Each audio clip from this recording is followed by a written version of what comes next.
我最中意係音樂科，因為我哋成班會一齊唱歌同埋吹牧童笛。我最開心嘅係可以同朋友對打乒乓波。讀書咧，又音樂咧，又畫畫咧，好活潑同埋勤力。聖愛德華嘅老師係耐心同埋和藹可親嘅，係多才多藝、能歌善舞嘅。佢哋係有好豐富嘅觀察力。聖愛德華天主教小學，我哋嘅校訓係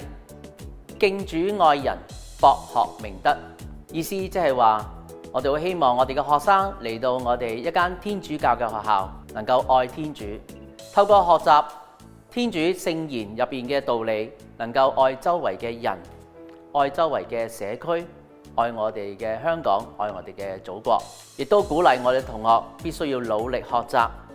亦都要培養佢哋嘅品德。咁所以咧，我哋非常之重視咧，我哋同學咧多元嘅發展。除咗學業以外，我哋提供咗好多多元化唔同嘅活動，讓我哋嘅同學能夠喺多方面學習，培育佢哋成長。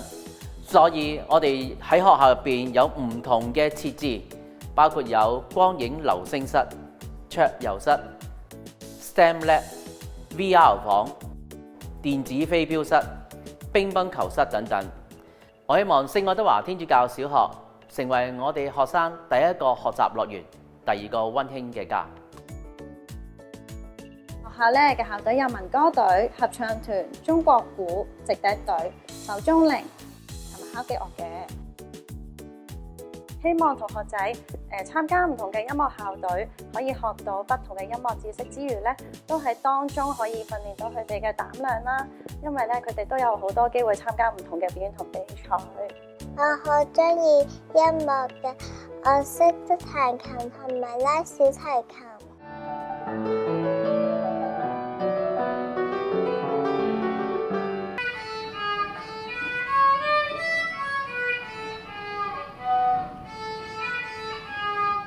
我中意音樂科，由唔識學到識，好有成就感。我好中意上台表演嘅，因為啲觀眾喺台下拍手嗰陣時，我會好開心。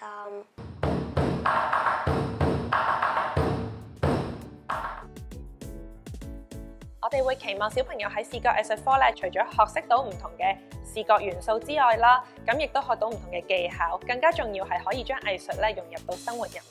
我哋會成日咧都同啲唔同嘅藝術家去合作嘅，就好似我哋視藝室咧出面有一幅壁畫啦，同埋我哋學校門口咧嘅嗰幅壁畫，都係由我哋視藝校隊嘅同學同藝術家一齊去合作創作嘅。我哋會舉辦咧唔同類型嘅藝術活動嘅，讓學生咧透過親身嘅體驗啦，去接觸到唔同嘅藝術風格啦，去擴闊佢哋藝術嘅視野。例如咧，我哋每一年都會舉辦呢個仲夏才藝晚會嘅。4年級嘅小朋友咧，就會將佢哋演咗嘅一啲作品啦，掛上身啦，或者着上身啦，以一個 catwalk 嘅形式向家長去展示嘅。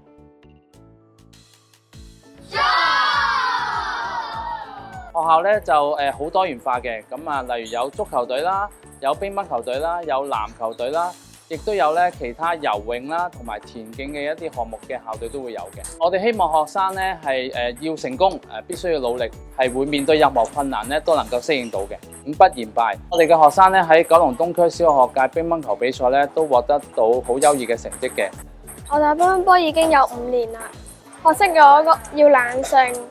因為比賽嗰陣時會好大壓力，好擔心自己輸同埋贏。我玩咗乒乓波2年，訓練自己專注力，可以睇住個波。如果贏咗就好開心，輸咗就唔緊要，可以繼續努力。聖愛德華嘅足球校隊主要分3個階段發展。第一個階段係興趣班，第二個階段係預備足球校隊，去到第3個階段就係正式成為足球校隊嘅成員。希望透過階梯式嘅發展，能夠涵蓋更多嘅學生，令佢哋擁有更多嘅嘗試嘅機會，令聖愛德華嘅學生喺足球嘅發展上走上一條完整、具規劃嘅道路。最重要，我哋希望我哋嘅學生喺足球呢種講求團體合作、自我精進嘅運動入邊，學到一啲正面嘅價值觀，贏嘅時候能夠獲得成功感同歸屬感，輸嘅時候能夠百折不撓，永不放棄。我參加咗足球校隊2年，嚟緊我希望可以繼續代表學校參加更多嘅比賽，贏多啲獎項翻嚟。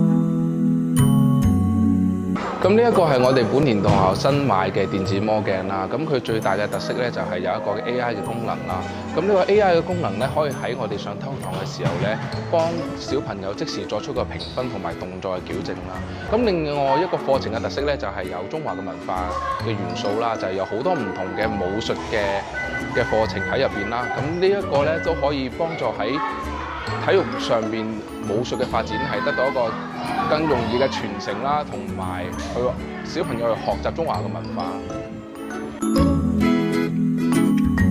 咁而家呢個咧係我哋學校本年度第2個新增嘅運動項目啦，叫做電子攀登。咁電子攀登咧係結合咗傳統嘅攀岩啦，同埋現今科技嘅運動項目、運動課程啦。咁透過結合攀登嘅技巧同埋現今科技嘅便利，學生可以喺一個特製嘅攀石場上邊，嘗試用唔同嘅速度去體驗攀登嘅樂趣同埋成就感。咁攀岩有咩好處呢？就係我哋嘅學生需要高度嘅專注啦，先可以揾到一個適合嘅岩點，然後爬上去高峰。其次就可以訓練到佢哋嘅思考能力啦。喺一瞬間，究竟邊個岩點先適合佢哋自己去攀爬呢？STEAM 可以增強與他人溝通、協作同埋創新嘅能力，並且培養學生良好嘅資訊素養。喺學科規劃上，小學低年級嘅電腦教育將主要透過不插電編程或者係簡單易明嘅遊戲輔助教學。高年級就會逐步引入 AI 元素、Scratch 同埋 App Inventor 等工具，鼓勵學生獨立進行編程。所以喺呢6年嘅教學過程當中，我哋會循序漸進咁樣喺唔同嘅課題裡面滲入唔同嘅相關知識，俾學生打好個基礎，而且提供一個實踐嘅機會，希望可以將學生培育成未來 STEAM 嘅主人翁。今年可以參加學校嘅機械人校隊，真係令我好開心啊！